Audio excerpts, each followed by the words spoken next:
আলাইকুম। Marine engines and constructions subject code 67951 এর online ক্লাসে সবাইকে জানাচ্ছি স্বাগতম। আজকে আমাদের যে টপিক্সের উপরে আমরা ক্লাসটি নেব সেটা হচ্ছে ইন্ট্রোডাকশন অফ মেরিন ইঞ্জিন। এটি 2 নম্বর লেকচার। এই ক্লাসটি মেরিন টেকনোলজির পঞ্চম সেমিস্টার ছাত্রছাত্রীদের জন্য প্রযোজ্য। উপস্থাপনায় আছে আমি এম শাখাত Hossain, instructor marine diesel, institute of marine technology, Sirajganj. আজকের আলোচ্য বিষয়গুলি হচ্ছে, প্রথমে আমরা কোর্সের সিলেবাসটা নিয়ে দেখব যে আমরা বর্তমানে কোন পর্যায়ে আছি। তারপর আজকে আমাদের যে টপিক চ্যাপ্টার 1, সেই চ্যাপ্টার 1-এর ইন্ট্রোডাকশন অফ মেরিন ইঞ্জিনের কতটুকু সিলেবাস আছে সেটা নিয়ে আমরা আলোচনা করব। তারপর এর আগে আমরা কি পড়েছি সেগুলো নিয়ে আমরা একটু হালকা রিভিউ দিব, এবং পরবর্তীতে আজকে আমরা আমাদের আলোচ্য সূচি যে ইন্ট্রোডাকশন অফ মেরিন ইঞ্জিন, সেখান থেকে আমরা কিছু অংশ আলোচনা করব। তো সিলেবাসটা আমরা দেখছি। এই সিলেবাসটা মূলত understand the introduction of marine engine, অর্থাৎ প্রথম চ্যাপ্টারের সিলেবাস।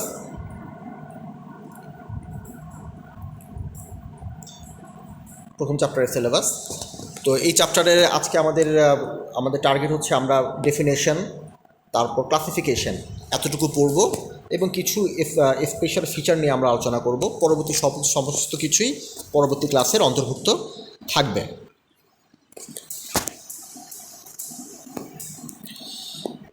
তো আমাদের মেরিন ইঞ্জিন অ্যান্ড কনস্ট্রাকশনস, এখানে আমাদের চ্যাপ্টার আছে মোট 11টা।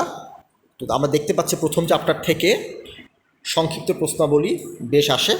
সংক্ষিপ্ত প্রশ্ন 10টা দেখা যাচ্ছে, যেটা অন্যান্য চ্যাপ্টার থেকে এত বেশি আসে না, এবং অতি সংক্ষিপ্ত প্রশ্ন 7টা, সেটাও কিন্তু সংখ্যায় বেশ, এবং রচনামূলক প্রশ্নাবলী খানিকটা কম আসে, কিন্তু তারপরেও গুরুত্বপূর্ণ 3টে আসে। আর আমাদের আজকে যে subject marine engine and constructions, এই সাবজেক্টটার পঞ্চম সেমিস্টারে মেরিন টেকনোলজি পড়লেও তার পূর্বেও তারা কিন্তু এর কাছাকাছি সাবজেক্ট পড়ে এসেছে। যেমন প্রথম সেমিস্টারে আইসি ইঞ্জিন প্রিন্সিপাল পড়েছে, দ্বিতীয় সেমিস্টারে ডিজেল ইঞ্জিনের অপারেশন এবং মেনটেন্যান্স পড়েছে।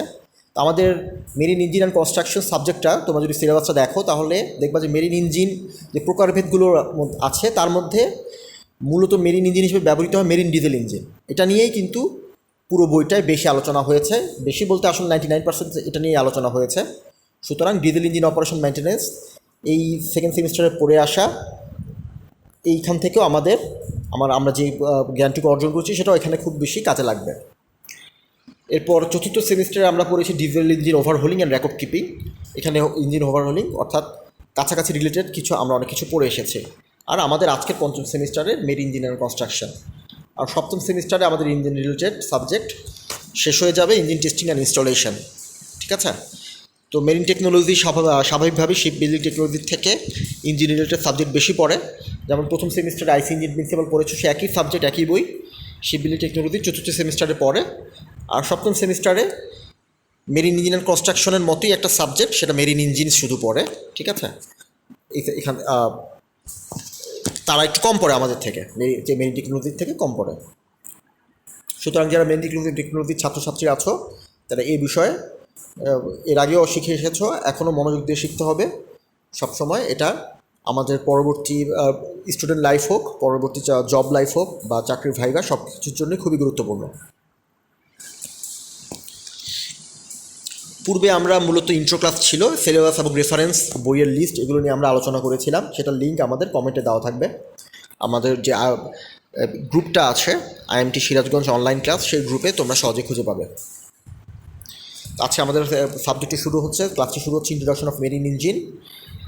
প্রথমে আমরা শিখব মেরিন ইঞ্জিনের ডিফিনেশন। মেরিন ইঞ্জিনের ডিফিনেশন যদি দেখি, সহজ ভাষায় বলতে চাই, marine engine means a non road engine. ঠিক আছে? যেটা আসলে রাস্তায় চলে না, তাহলে কোথায় চলে? পানিতে চলে। তাহলে মেরিন ইঞ্জিন হচ্ছে non road engine that is installed, that is installed on a marine vessel. Marine vessel মানে কি? যে কোনো নদী বা সমুদ্রে চলা জাহাজ বা এই জাতীয় জিনিসকে বলা হচ্ছে মেরিন ভেসেল। ঠিক আছে? আমরা জাহাজের ভিতরে দেখবো যে জাহাজের নামগুলো কিন্তু এমভি লেখা থাকে। ঠিক আছে? এমভি নামের শুরুতে এমভি বলা হয়। তো এই এমভিটা মানে কিন্তু মেরিন ভেসেল। অনেকে বলে মোটর ভেহিকেল, আসলে মেরিন ভেসেল। তো সেটা ডেফিনেশন দেখতে কি বলছে? That is installed or intended to be installed. তার মানে মেরিন ইঞ্জিন জাহাজের ভিতরে ইনস্টল করা থাক আর না থাক, সেটা মেরিন ইঞ্জিন। তো তো ইন্টেন্ডেড টু বি ইনস্টলড কেন বলা হচ্ছে, কারণ মেরিন ইঞ্জিনগুলো কিন্তু জাহাজে ব্যবহার করার পাশাপাশি অনেকেই এই মেরিন ইঞ্জিনগুলোকে কিছুটা মডিফাই করে যেসব ছোটো ছোটো পাওয়ার প্ল্যান্টগুলো আছে, captive power plant 10 megawatt 20 megawatt বা 50, এই ধরনের পাওয়ার প্ল্যান্টগুলোতে, ক্যাপটিভ হোক বা আইপিপি হোক, এই ধরনের পাওয়ার প্ল্যান্টগুলোতে কিন্তু এগুলো ব্যবহার করে। ঠিক আছে, সুতরাং অন্য উদ্দেশ্যে ব্যবহার করা হলেও সেগুলো মেরিন ইঞ্জিনই বলবো আমরা। বাংলায় আমরা দেখি সামুদ্রিক ইঞ্জিন মানে একটি নন রোড ইঞ্জিন যা একটি সামুদ্রিক জাহাজে ইনস্টল করা বা ইনস্টল করার উদ্দেশ্যে করা হয়। তো এই ডেফিনেশন, এটা সহজ ডেফিনেশন আমরা মনে রাখবো। দিস ইনক্লুডস, তাহলে এই ইঞ্জিনের মধ্যে কী কী অন্তর্ভুক্ত? This includes portable auxiliary marine engine only if its fueling, cooling or exhaust system is an integral part of the vessel। ঠিক আছে, তাহলে মেরিন ইঞ্জিনের মধ্যে শুধুমাত্র যে ইঞ্জিনটা জাহাজকে চালাতে সাহায্য করছে তা না, এর ভিতরে অন্তর্ভুক্ত হিসেবে সেই আরও একটা ইঞ্জিনও থাকতে পারে। যে ইঞ্জিনটা কেন লাগবে? কারণ একটা জাহাজে আমাদের লুব্রিকেটিং সিস্টেম লাগে, তার জন্য পাম্প লাগে। তারপর আমাদের লুব্রিকেটিং সিস্টেম ছাড়াও কুলিং সিস্টেম লাগে, এক্সহস্ট সিস্টেম লাগে। এগুলোর জন্য কিন্তু বিভিন্ন ধরনের মেশিন লাগে। সেই মেশিনগুলো চালানোর জন্য যে শক্তি লাগে, যে এনার্জি বা পাওয়ার লাগে, তার জন্য একটা জেনারেটর লাগে। সেই জেনারেটরটাও কিন্তু কী থাকে? মেরিন ইঞ্জিন থাকে। শুধু তাই না, একটা জাহাজে আরএসসি সিস্টেম থাকতে পারে, refrigeration and air conditioning system অবশ্যই থাকে। তারপর সেই জাহাজে এইচভিএসি সিস্টেম থাকে। তারপর সেই জাহাজে বিভিন্ন ধরনের সিস্টেম থাকে। সেই সমস্ত সিস্টেম কিন্তু অপারেশন করানোর জন্য আমাদের যে পাওয়ার লাগে, সে পাওয়ারটাও আমরা মেরিন ইঞ্জিন থেকে পাই। সেটা একটা ভিন্ন মেরিন ইঞ্জিন, যেটা আসলে কী তৈরি করে? ইলেকট্রিসিটি প্রডিউস করে। ঠিক আছে, তো সেজন্য আমরা বলতে পারি there are two kinds of marine engine, propulsion marine engine, auxiliary marine engine. তাহলে প্রোপালশন মেরিন ইঞ্জিনটা হচ্ছে মূল মেরিন ইঞ্জিন, যেটা কী করে?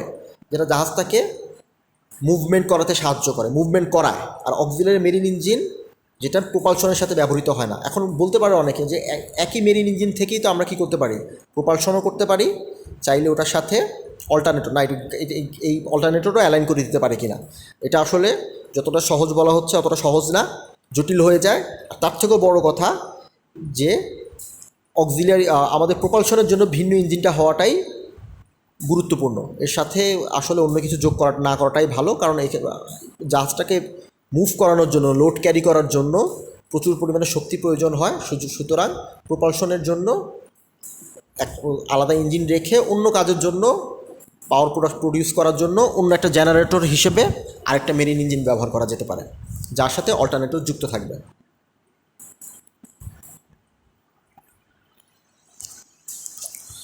তো বই থেকে আমরা দেখি মেরিন ইঞ্জিন অ্যান্ড কনস্ট্রাকশনসের সংজ্ঞা কী দেওয়া হচ্ছে। মেরিন শব্দের অর্থ সামুদ্রিক। মেরিন ইঞ্জিন বলতে জলযান বা সামুদ্রিক যানে ব্যবহৃত চালিকা শক্তির ইঞ্জিনকে বোঝায়। পুরাকালে, অর্থাৎ অন্য সময়, পুরনো সময়ে মেরিন ইঞ্জিন হিসেবে স্টিম ইঞ্জিন ব্যবহার করা হতো বা স্টিম টারবাইন ব্যবহার করা হতো। স্টিম ইঞ্জিন জিনিসটা কীরকম? এখানে কয়লা পুড়িয়ে পানিকে কিন্তু বাষ্পে রূপান্তর করা হতো আলাদাভাবে। এগুলো অধিকাংশই থাকতো এক্সটার্নাল কম্বাশন ইঞ্জিন, অর্থাৎ আইসি ইঞ্জিন না, ভিতরে পোড়ানো হতো না, কম্বাশনটা হতো বাইরে, ইঞ্জিনের বাইরে। তো বাষ্প তৈরি করে সেই বাষ্পের মাধ্যমে কিন্তু ইঞ্জিন চালানো হতো, বা বাষ্প টারবাইনের মাধ্যমে। কিন্তু বর্তমানে অধিকাংশ ক্ষেত্রে কী ব্যবহৃত হয়? ডিজেল ইঞ্জিন ব্যবহৃত হয়, যেটা একটা IC engine, internal combustion engine.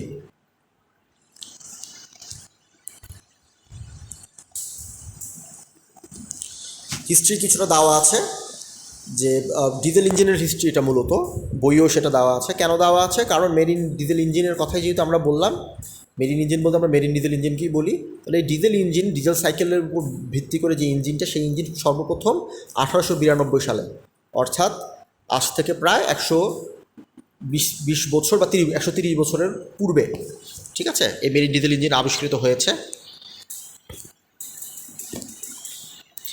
তো ডিজেল ইঞ্জিন সাধারণত একটা রিসিপ্রোকেটিং ইঞ্জিন হয়, অর্থাৎ সিলিন্ডার টাইপ, পিস্টন টাইপ। বর্তমানে যে ইঞ্জিন ব্যবহৃত হয় সেটা পিস্টন টাইপ ইঞ্জিন হয়, এবং ইন্টারনাল কম্বাশন ইঞ্জিন, যেটা আমি বলে ফেললাম। তো সে কী করে? সে কেমিক্যাল এনার্জিকে, রাসায়নিক শক্তিকে মেকানিক্যাল এনার্জি বা যান্ত্রিক শক্তিতে রূপান্তরিত করে। যে সংজ্ঞাটা একটু আগে আমরা পড়লাম, এই সংজ্ঞার সাথে সাথে নিচে কি বলা হচ্ছে যে একটা মেরিন ডিজেল ইঞ্জিনের নিচে নিম্ন বর্ণিত যন্ত্রাংশগুলো থাকে। আমরা যেহেতু ইঞ্জিন রিলেটেড সাবজেক্ট অনেক পড়েছি, আমরা যন্ত্রগুলোর নাম জানি, এবং আমাদের পরের চ্যাপ্টারগুলোতে মেরিন ইঞ্জিনিয়ার কনস্ট্রাকশন যেহেতু এগুলো সম্বন্ধে বারবার করে আলোচনা আছে, তখন আমরা এগুলো ভালোভাবে বুঝবো। নামগুলো আমরা এখানে দেখতে পাচ্ছি, বইয়ের থেকে দেখে নেব, আলাদা করে বলতে চাচ্ছি না। তার মধ্যে গুরুত্বপূর্ণ কী গুরুত্বপূর্ণ হচ্ছে সিলিন্ডার এবং তার বিভিন্ন অংশগুলো। সিলিন্ডারের সাথে কানেক্টিং রডের মাধ্যমে কি থাকে, ক্র্যাঙ্কশ্যাফট থাকে, তারপর বিয়ারিং থাকে, ঠিক আছে। গ্যাস যে আসবে বা তেল আসবে তার জন্য নজলের প্রয়োজন হয়। তারপর ক্যামশ্যাফট, ক্যাম ফলোয়ার বা ক্যামের একটা সিস্টেম থাকে, যে পিস্টনগুলো ভাল্বগুলো থাকে, ভাল্বগুলো ওঠানামা করার জন্য একটা ক্যাম সিস্টেম থাকে, ঠিক আছে। তারপর পুশ রড থাকে, এগুলো থাকে, এগুলো আমরা আগেও পড়ে এসেছি, পড়ে নেব আমরা। মেরিন ইঞ্জিনের ভূমিকা কী? মেরিন ডিজেল ইঞ্জিনে হেভি ডিজেল ফুয়েল ব্যবহৃত হয়। তো হেভি ডিজেল ফুয়েল, শুধু যে ডিজেল ফুয়েল ব্যবহৃত হয় তা না, হেভি ডিজেল ফুয়েল এটা একটু অন্য টাইপসের ফুয়েল। আচ্ছা, ফুয়েল নিয়ে যদি সময় পাই আমরা ফুয়েলগুলো আসলে পেট্রোল, ডিজেল বা হেভি ডিজেল বা হেভি ফুয়েল অয়েল, যেটাকে এইচএফও বলা হচ্ছে, ক্রুড অয়েল বলা হচ্ছে, ঠিক আছে, রিফাইন অয়েল, নন রিফাইন অয়েল, এগুলোর পার্থক্য, এগুলো নিয়ে আমরা একটা ক্লাস নিতে পারবো যদি আমাদের ক্লাসগুলো সময় মতো শেষ হয়ে যায়। একটা ছোটোখাটো আমরা একটা ক্লাস নেব, যেটা যদিও সেটা সিলেবাসের অন্তর্ভুক্ত থাকবে না, কিন্তু জিনিসটা নিলে আমাদের আইডিয়া হবে যে আসলে এই তেলগুলোর সাথে পার্থক্য, একটার সাথে একটা পার্থক্য কী এবং তেলগুলো কোথা থেকে আসে। তো ডিজেল ফুয়েলের সাথে সাথে হেভি ডিজেল ফুয়েলও ব্যবহৃত হয় মেরিন ডিজেল ইঞ্জিনে। তো সেগুলো সব ধরনের ডিজেল ইঞ্জিনে ব্যবহৃত হয় না, সব যেগুলো লো স্পিড এবং মিডিয়াম স্পিড এই ধরনের ইঞ্জিনে ব্যবহৃত হয়, ঠিক আছে। আর উচ্চগতির ইঞ্জিনে সাধারণত ডিজেল ইঞ্জিন থাকে অথবা পেট্রোল ইঞ্জিন থাকে, পেট্রোল বা ডিজেল ব্যবহৃত হয়। তো এইসব মেরিন ডিজেল ইঞ্জিনে অধিকাংশ ক্ষেত্রে এয়ার স্টার্টিং সিস্টেম ব্যবহৃত হয়, অর্থাৎ ইঞ্জিনটাকে শুরু করার জন্য যে একটা স্টার্টিং টর্ক দেওয়া লাগে, এবং হচ্ছে ইঞ্জিনটার, যেহেতু আমরা জানি ইঞ্জিনের বিভিন্ন রকম বিভিন্ন ধরনের একটা ইঞ্জিনের অটো সাইকেল, ডিজেল সাইকেলে কিন্তু বিভিন্ন স্টেপ থাকে, 4টা স্ট্রোক থাকে বা 2টা স্ট্রোক থাকে। এই স্ট্রোকগুলোতেও কিন্তু 4 ধরনের প্রসেস থাকে, সাকশন, কম্প্রেশন, ঠিক আছে। সাকশনের পরে এক্সপানশন হয়, তারপর কম্প্রেশন হয়। তো এই স্ট্রোকগুলো করার জন্য তো শুরুতেই কিন্তু আমাদের যেই এক্সপানশন স্ট্রোক, কিন্তু যেটাকে পাওয়ার স্ট্রোক বলে, সেটা কিন্তু আমরা পেয়ে যাই না। তো তাহলে শুরুতে যে আমাদের সাকশন, কম্প্রেশন স্ট্রোক লাগবে, সেগুলো কিভাবে আসবে? সেই জন্যই এগুলোকে কী করা হয়, একদম ছোটো ইঞ্জিনগুলোকে হাত দিয়ে স্টার্ট দেওয়া হয়, ঠিক আছে। আর বড় ইঞ্জিনগুলোকে এয়ার স্টার্টিং সিস্টেমে চালু করা হয়, অথবা গাড়ির ইঞ্জিনে যেটা হয় যে আলাদা ইলেকট্রিক সিস্টেমের মাধ্যমে আলাদা মোটর দিয়ে ইঞ্জিনটাকে স্টার্ট দেওয়া হয়, ইঞ্জিনটাকে স্টার্ট করে দেওয়া হয়, ঠিক আছে। Marine diesel engine air starting পদ্ধতি ব্যবহৃত হয়। এটা দিয়ে যদি চ্যাপ্টার থাকে তাহলে ডিটেল আলোচনা করব, আর না থাকলে আমি পরবর্তী ক্লাসে বলে দেব। আর কি থাকে, টার্বোচার্জার ব্যবহৃত হয়। টার্বোচার্জার সম্বন্ধে আমরা ছোটোখাটো পড়ে এসেছি। টার্বোচার্জার মানে কি, নাম থেকেই বোঝা যায় যে জিনিসটা কি। টার্বোচার্জারে 2টা অংশ থাকে, টারবাইন এবং চার্জার। চার্জার মানে কি, চার্জ মানে কোনো কিছু প্রবেশ করানো, ডিসচার্জ মানে বের হয়ে যাওয়া। তাহলে চার্জারের কাজ হচ্ছে কোনো কিছু প্রবেশ করানো। তাহলে চার্জারের আরেকটা নাম কি, কম্প্রেসার, ঠিক আছে। কেননা কম্প্রেসরের মাধ্যমে কি করা হয়, এয়ার ফুয়েল মিক্সচারকে, যদি সেটা পেট্রোল হয় বা গ্যাস ইঞ্জিন হয়, তাহলে এয়ার ফুয়েল মিক্সচারকে প্রবেশ করানো হয়। আর যদি ডিজেল ইঞ্জিন, এটা টার্বোচার্জার সাধারণত আমাদের এয়ার ফুয়েল মিক্সচারের ক্ষেত্রেই ব্যবহৃত হয়। তাহলে কম্প্রেসার এবং টারবাইন এই 2টো অংশ মিলে কি তৈরি হয়, টার্বোচার্জার তৈরি হয়, টারবাইন এবং চার্জার। তার মানে এতে 2টো অংশ থাকে, একটা থাকে টারবাইন, আরেকটা থাকে, আমি ছবি আঁকছি, তাহলে একটা হচ্ছে যে টারবাইন, আরেকটা হচ্ছে কি, কম্প্রেসার। তো যেই ব্যাপারটা হয় যে ইঞ্জিনটা যদি আমার এই পাশে থাকে, ঠিক আছে, ইঞ্জিনে যে একজস্ট গ্যাস, সে একজস্ট গ্যাস সে টারবাইনটাকে কী করে, টারবাইনটাকে ঘুরিয়ে দেয়, এবং সেই টারবাইনের যে ফ্যানগুলো থাকে, সে ফ্যানগুলোর সাথে অ্যালাইনমেন্টে কাপলিং করা থাকে একটা কম্প্রেসরের ইম্পেলারগুলো কাপলিং করা থাকে। তখন কম্প্রেসরের ইম্পেলারগুলো ঘুরতে থাকে, তখন কম্প্রেসর করে কি, এয়ার ফুয়েল মিক্সচারটাকে টেনে নিয়ে আসে, ঠিক আছে। এটা হচ্ছে ব্যাপার। তো সুতরাং টার্বোচার্জার থাকলে আলাদা কোনো ইলেকট্রিক সিস্টেমের মাধ্যমে কোনো ধরনের আমাদের ফুয়েলকে টানার জন্য বা বাতাসকে টানার জন্য কোনো ধরনের কম্প্রেসর ব্যবহার করা প্রয়োজন হয় না। ইঞ্জিনে যে একজোস্ট গ্যাস, সেই একজোস্ট গ্যাসটাই কী করে, একজোস্ট মানে পুড়ে যাওয়ার পর যে গ্যাসটা, সে ধোঁয়াটা, সেই ধোঁয়াটাই কিন্তু বাতাস এবং গ্যাসকে টেনে নিয়ে চলে আসে, অথবা বাতাস এবং ফুয়েলকে টেনে নিয়ে চলে আসে। ঠিক আছে, আর যদি সেটা ডিজেল হয় তাহলে বাতাসটাকে টেনে নিয়ে চলে আসবে।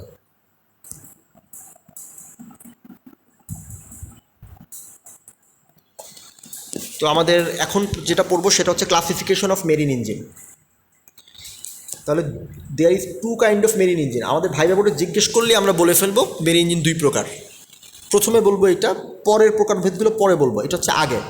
যদিও আমি যে হকের বইটা, ওই হকের বইয়ে কিন্তু আমি এই প্রকারভেদটা দেখি নাই, কিন্তু মেরিন ইঞ্জিনের প্রকারভেদের শুরুতে কিন্তু এটাকে তো বলা হয়।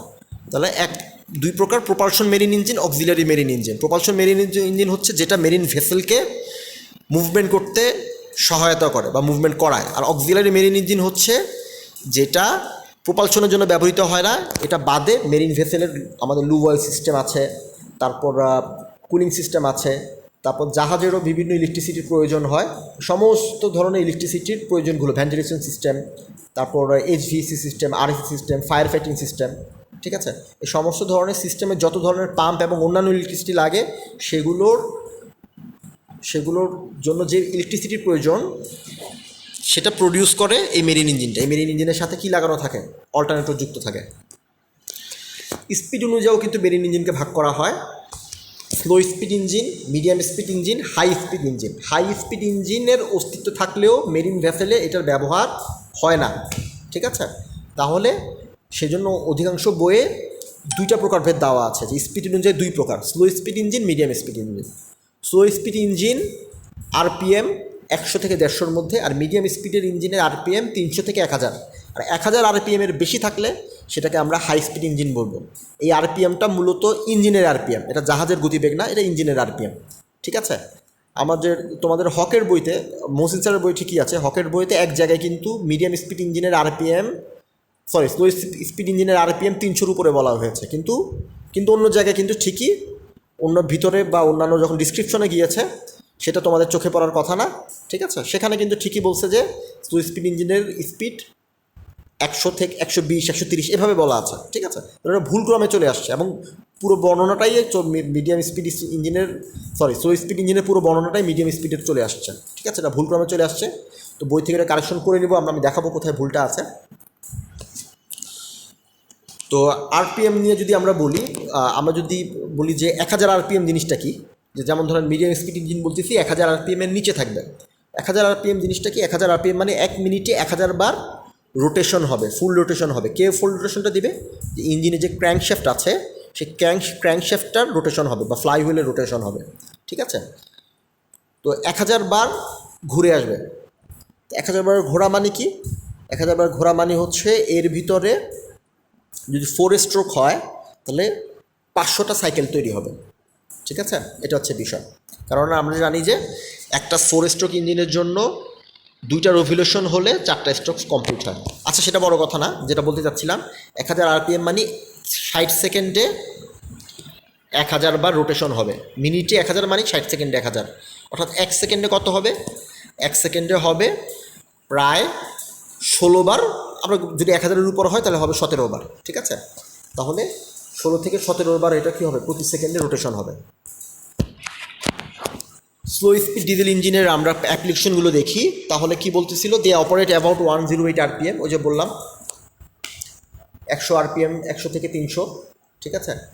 তো 108 আরপিএম, এবং তারা ব্যবহৃত লার্জ মার্চেন্ট শিপে। তাহলে আমরা বড় বড় জাহাজে সবগুলো অধিকাংশই কিন্তু আমরা বলতে পারবো কি স্লো স্পিড ডিজেল ইঞ্জিন, কারণ তাদের অতটা স্পিড প্রয়োজন হয় না। তাছাড়া ইঞ্জিনের, যেহেতু তারা বড় জাহাজ এবং প্রচুর পরিমাণ লোড ক্যারি করতে হয়, তাহলে ইঞ্জিনের আমরা জানি একটা শক্তির দুইটা অংশ থাকে। যেমন গতিশক্তি যদি আমরা বলি, গতিশক্তি মানে কি, হাফ এমভি স্কোয়ার, ঠিক আছে, হাফ এমভি স্কোয়ার। তাহলে গতিশক্তির যে কোনো শক্তির দুইটা অংশ থাকে, একটা হচ্ছে ভর আর একটা হচ্ছে বেগ। তাহলে শক্তি দুইটা ভাগে ভাগ হয়ে যাচ্ছে, যে কোনো জাহাজ বলো, গাড়ি বলো, ঠিক আছে। যে হয় তার গতি একই শক্তিতে, হয় তার ওজন বেশি হবে, বেগ কম হবে, অথবা ওজন কম থাকবে, বেগ বেশি হবে। দুইটাকেই যদি বাড়াতে চাই তাহলে আমাকে আরও অনেক বেশি শক্তি দিতে হবে। তো আমাদের লার্জ যে মার্চেন্ট শিপগুলো আছে তার অধিকাংশ শক্তি ব্যবহৃত হয় লোড ক্যারির জন্য, বড় বড় কন্টেইনার।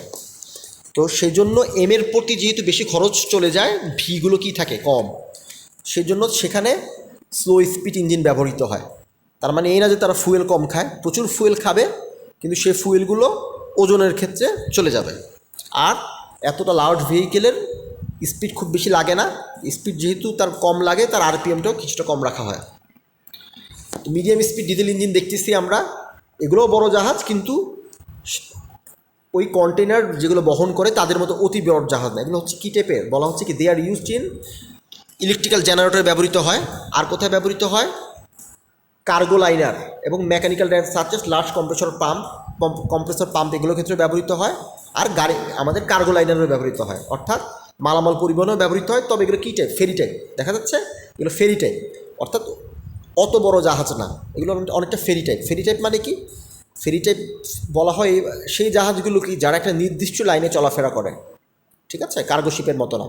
অর্থাৎ চিটাগং বন্দর থেকে আমরা ফেরিতে করে এই ধরনের জাহাজে করে আমরা কোথায় চলে গেলাম? সিঙ্গাপুর চলে গেলাম, বা চিটাগং থেকে আমরা খুলনায় গেলাম, বা কলকাতার বন্দরে গেলাম, মাল পরিবহন করুক বা মানুষ পরিবহন করুক, এই ধরনের ফেরি টাইপ জাহাজগুলোকেই বলা হচ্ছে, ঠিক আছে, মানে এই ধরনের জাহাজগুলোতে ব্যবহৃত হচ্ছে মিডিয়াম স্পিড ডিজেল জেনারেটর। পার্থক্য দেওয়া আছে, slow speed generator, medium speed generator, high speed. এগুলো পরীক্ষায় আসে, বাংলায় পড়বো আমরা, বইগুলোতে দেওয়া আছে বাংলা, ঠিক আছে, তা সব কিছু পড়া দরকার নেই। তো হাই স্পিডগুলো বললাম যে মেরিন ভেহিকেলে কম ব্যবহৃত হয় না বললেই চলে। এগুলো ছোটোখাটো কোনো যদি ভেসেলে ব্যবহৃত হয় তাহলে হতে পারে, ঠিক আছে, কিন্তু মেরিনের বড় ভেহিকেলগুলোতে ব্যবহৃত হয় না। স্লো স্পিড এবং মিডিয়াম স্পিড ইঞ্জিনের মধ্যে পার্থক্যগুলো আমরা কি দেখতে পাচ্ছি? যে মিডিয়াম স্পিডে ফুয়েলটা ভালো হতে হয়, বেটার ফুয়েল রিকোয়ার্ড। স্লো স্পিডে খানিকটা পুর কোয়ালিটি দিলেও চলে, ঠিক আছে। তারপর নয়েজ ভাইব্রেশন কম হবে, শব্দ বেশি হবে। ফ্যাটিগের পরিমাণ কম। ফ্যাটিগ আমরা মানি কি? ফ্যাটিগ মানে হচ্ছে একটা কাজ করতে করতে তার মধ্যে জড়তা আসে এবং সময় তার মধ্যে কি হয়, তার কর্মদক্ষতা কমে যায়, এই জিনিসটাকে বলা হচ্ছে ফ্যাটিগ। তো ফ্যাটিগ হওয়ার পরিমাণ সম্ভাবনা বেশি থাকে কিসে? বেশি ফ্যাটিগ হয় মিডিয়াম স্পিড ইঞ্জিনে। হাই স্পিড ইঞ্জিনে অনেক বেশি হয়, ভাইব্রেশন অনেক হয়, ঠিক আছে। সাইজের পরিমাণ, স্লো স্পিড ইঞ্জিনের সাইজ কি? হেভি এবং লার্জ সাইজ, মানে ইঞ্জিনগুলো বিশাল। আর মিডিয়াম স্পিড ইঞ্জিন থাকে কম্প্যাক্ট, হাই স্পিড ইঞ্জিন আরও ছোটো, এক্সট্রিমলি কম্প্যাক্ট, ঠিক আছে। এই হচ্ছে যে ব্যাপার। এগুলো ছোটো পার্থক্যগুলো আমরা বাংলায় পড়ে নেব, সমস্যা নেই, এটা অল্প করে আলোচনা করলাম। সিলিন্ডারগুলো বড় বড়, ঠিক আছে, এগুলো সিলিন্ডারও ছোটো, স্ট্রোক লেন্থ বেশি, এটার স্ট্রোক লেন্থও ছোটো। এভাবে করে পার্থক্যগুলো হয়েছে। আশা করি বুঝতে পেরেছ, না বুঝতে পারলে কোশ্চেন করে দেবো। মেরিন ইঞ্জিনের শ্রেণী বিভাগ।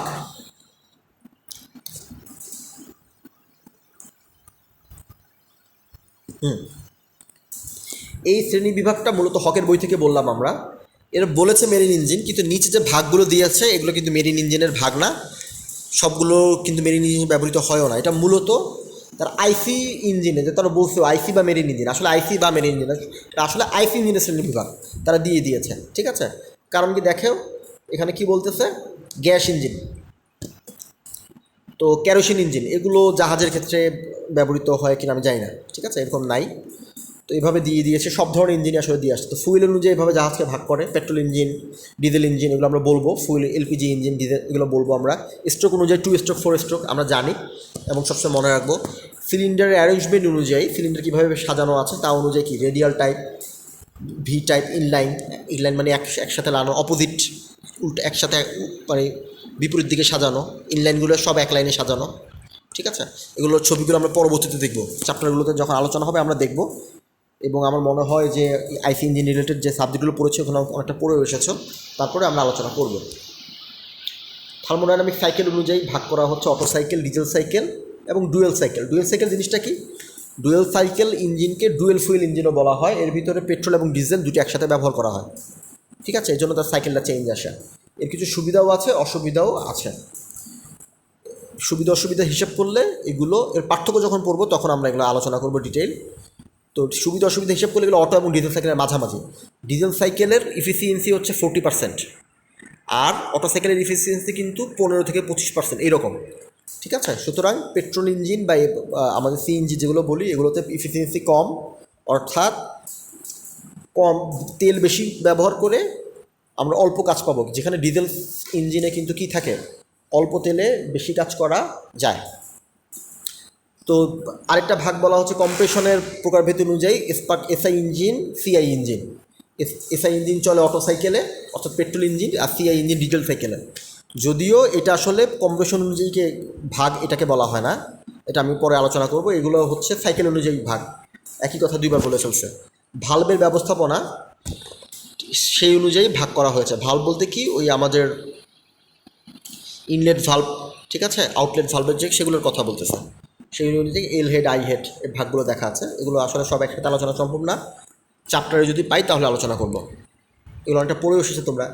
তারপর শীতলীকরণ সিস্টেম অনুযায়ী air cool engine, ওয়াটারকুল engine, air cool engine, ঠিক আছে। বড় ইঞ্জিন সবসময় ওয়াটারকুল এয়ারকুল দুইটাই থাকে, ছোটো ইঞ্জিনগুলোতে শুধু এয়ারকুল থাকে। গভর্নিং সিস্টেম, যেটা দিয়ে ইঞ্জিনের ফুয়েলটাকে কম বেশি করিয়ে ইঞ্জিনের স্পিড কম বেশি করানো হয় বা ইঞ্জিনের লোড কম বেশি করা হয়, ইঞ্জিন বলতেছি মানে ভেহিক্যালটার স্পিড কম বেশি করা হয়, সেটাকে বলা হচ্ছে গভর্নিং সিস্টেম। গভর্নিং সিস্টেম মূলত ফুয়েলের চার্জিং মানে ফুয়েল যে প্রবেশ করবে সেটাকে কন্ট্রোল করে। তো সেটার অনুযায়ী ভাগ করা হয়েছে hit and miss governing engine, quantitative engine, qualitative engine. এগুলো ইঞ্জিনের কার্যকরী হচ্ছে single acting, double acting engine. এগুলো ছবি দেখে আমরা আলোচনা করব। ইঞ্জিনের ব্যবহার অনুযায়ী stationary, marine engine, locomotive engine. Stationary engine শিল্প কারখানায় এক জায়গায় ওখানে বোল্ট টোল্ট করে সুন্দরভাবে ব্যবস্থা করে ওখানে বসিয়ে দেওয়া হয়।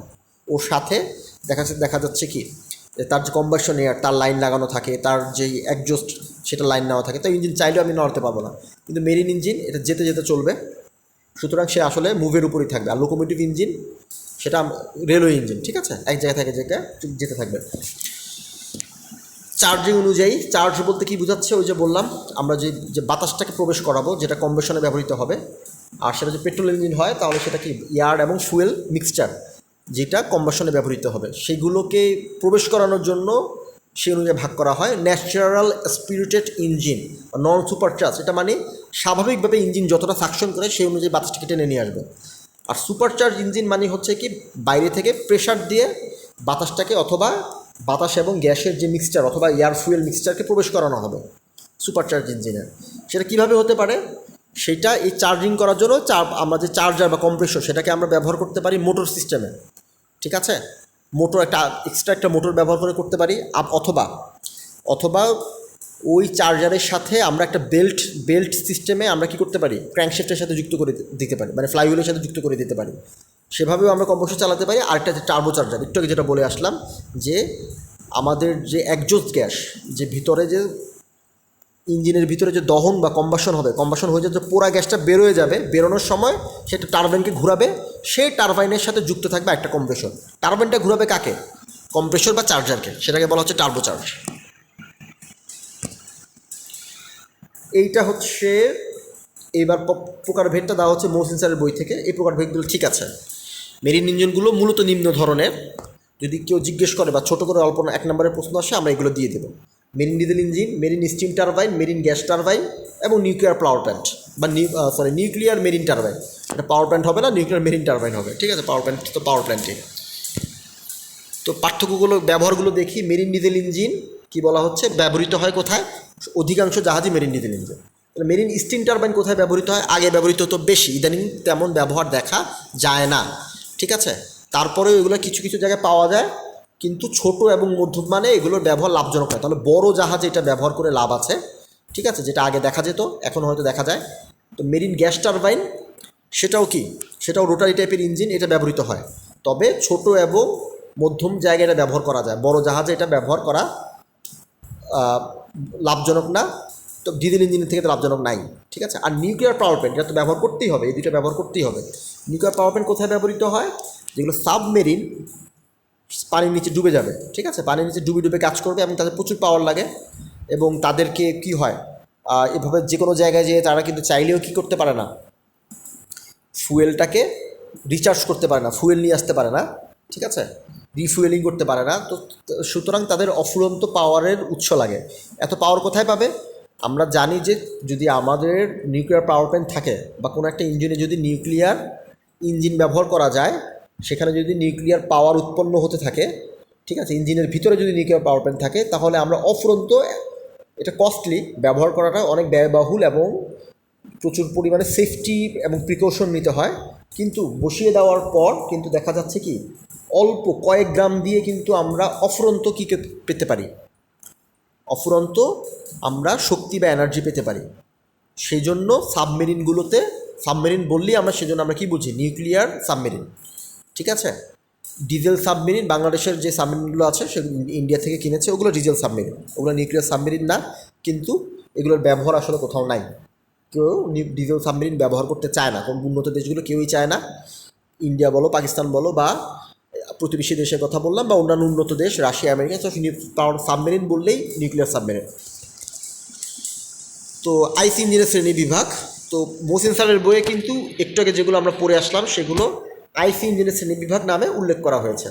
ইঞ্জিনের স্ট্রোক অনুযায়ী 2 স্ট্রোক, 4 স্ট্রোক, স্পার্ক অনুযায়ী এসআই ইঞ্জিন, সিআই ইঞ্জিন, অর্থাৎ auto cycle, diesel cycle, petrol engine আর ডিজেল ইঞ্জিনের কথা বলা হচ্ছে, ঠিক আছে। পেট্রোল ইঞ্জিনের আরেক নাম এসআই ইঞ্জিন, কেন সেটা তোমরা জানো আশা করি। ডিজেল ইঞ্জিনের আরেক নাম সিআই ইঞ্জিন বা কম্প্রেসর ইগনিশন ইঞ্জিন, সেটাও তো আমি আশা করি জানো যে কেন এর নাম সিআই ইঞ্জিন। ফুয়েল অনুযায়ী ব্যবহার, থার্মোডাইনামিক সাইকেল অনুযায়ী ব্যবহার এবং সংকোচন কম্প্রেশন অনুযায়ী ব্যবহার। এখানে বলা হচ্ছে কি 2 প্রকার, স্যারের এটা ঠিক, ঠিক আছে। আগের হকের বই যেটা কম্প্রেশন অনুযায়ী বলা আছে যে 2 প্রকার দিয়েছে এসআইসিআই, এটা মোটেও ঠিক না। তাহলে কম্প্রেশনের 2 প্রকার, একটা হচ্ছে রিসিপ্রোকেটিং ইঞ্জিন, একটা হচ্ছে রোটারি ইঞ্জিন, ঠিক আছে। রিসিপ্রোকেটিং মানে পিস্টন টাইপ, আর রোটারি মানে সমানে ঘুরতে থাকবে, ঠিক আছে। রোটারি ইঞ্জিন এভাবে ঘুরে, আর রিসিপ্রোকেটিং ইঞ্জিন এভাবে কাজ করে, উপর নিচে উপর নিচে, টু অ্যান্ড ফ্রো। এভাবে বিভিন্ন পার্থক্যর দিকে পড়ে ফেলবা। আমাদের ক্লাসটা বেশি বড় হয়ে যাচ্ছে, ডিটেল আমি বলতে চাচ্ছি না, ওটা বলেও এসেছি, মুখস্থ করে ফেলবা। এগুলো আসলে তোমরা জানো, পিস্টন মুভমেন্ট অনুযায়ী, শীতলীকরণ পদ্ধতি অনুযায়ী, এগুলো সবগুলো বলা হচ্ছে, গভর্নমেন্ট সিস্টেম অনুযায়ী বলা হচ্ছে, ঠিক আছে। টার্বো চার্জার, একদিকে স্টেম ইঞ্জিন, এই পার্থক্যগুলো ভালো, এখানে আর বেশি করে বলা হচ্ছে। তাহলে এই 2টা পাতা তোমরা মোহসিন স্যারের বই থেকে পড়ে নিবা। টাইপ অফ ইঞ্জিন, এইগুলো কিছু ইঞ্জিন দেওয়া আছে, এগুলো কিন্তু মেরিন ইঞ্জিন না, এগুলো হচ্ছে বোট ইঞ্জিন। এগুলো কেন নিয়ে আসলাম এটা তোমাদের মুখস্থ রাখতে হবে না, শুধু জেনে রাখো যে বোটও যা নদীতে চলে, ঠিক আছে। তো ইঞ্জিন কিনতে যেয়ে বা ইঞ্জিন সম্বন্ধে বলতে যেয়ে বোট ইঞ্জিনের সাথে গুলিয়ে ফেলো না। Boat engine stern drive engine হয়, ইনবোর্ড হয়, আউটবোর্ড হয়, জেট ড্রাইভ হয়, ঠিক আছে। এগুলো সম্পূর্ণ ভিন্ন। ইনবোর্ড হচ্ছে, ইনবোর্ডের জায়গাটা যদি দেখো, ইঞ্জিনটা, ইনবোর্ডের ইঞ্জিনের জায়গাটা কোথায়, একদম বোটের ভিতরে, নৌকার ভিতরে। বোট বলতে এটা একদম নৌকা বোঝাচ্ছে না, ছোটো ছোটো স্পিড বোটও হতে পারে, বা ইয়াট, যেগুলো আমরা ইয়াস্ট বা ইয়াট বলি, ইয়ট বলি, সেগুলোতেও ব্যবহৃত হয়, ঠিক আছে। তারপর আউটবোর্ড কোথায়, জাহাজের বাইরে ইঞ্জিনটা দেখা যাচ্ছে ইঞ্জিনটা জাহাজের বাইরে। তারপরে স্টার্ন ড্রাইভ কোথায়, ইঞ্জিনের অর্ধেক স্টার্নের মধ্যে এটা আছে, ইঞ্জিনের অর্ধেক জাহাজের ভিতরে, অর্ধেক বাইরে। আর জেট ড্রাইভটা হচ্ছে খুব দ্রুত যায়, এটা ব্যবহার করা খুব রিস্কি, সেটা হচ্ছে জেট ইঞ্জিন ব্যবহার করা। জেট ইঞ্জিন আমরা কনজারভেশন অফ মোমেন্টাম বা শক্তি নিত্যতার সূত্র ব্যবহার করে, ভরবেগের নিত্যতার সূত্র ব্যবহার করে কাজ করে।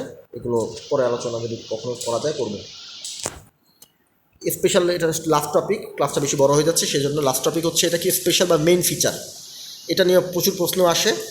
ফিচার যখন বলবে, ফিচার মানে গঠন, বাংলায় গঠন বলে, যদিও না, ফিচার মানে বৈশিষ্ট্য, ঠিক আছে, বাংলায় বৈশিষ্ট্য বলে। তো ফিচার নিয়ে আমরা কনফিউজ হয়ে যাব না। ফিচার অনেক ধরনের, প্রধান বৈশিষ্ট্য জিজ্ঞেস করবে, বিশেষ বৈশিষ্ট্য জিজ্ঞেস করবে, আরেকটা কি গঠনগত বৈশিষ্ট্য, ঠিক আছে। গঠনগত বৈশিষ্ট্য সাথে আমরা যে স্পেশাল ফিচার, এটা আমরা করে দিব না। তো মূল বৈশিষ্ট্যগুলো কি, এটা সংক্ষিপ্ত প্রশ্ন আকারে এসেছে।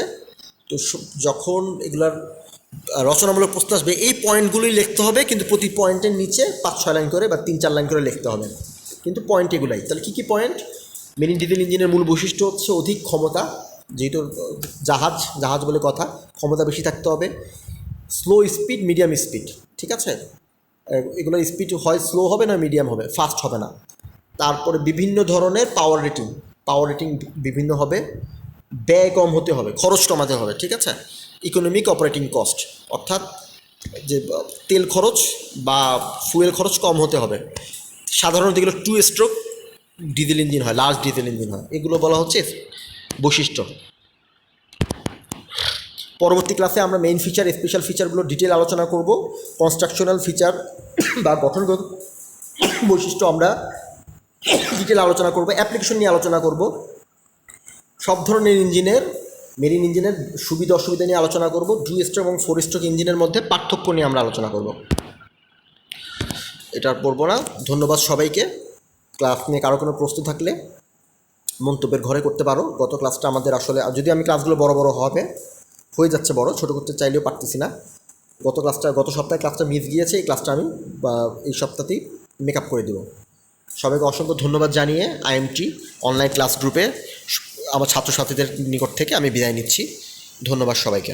আসসালামু আলাইকুম।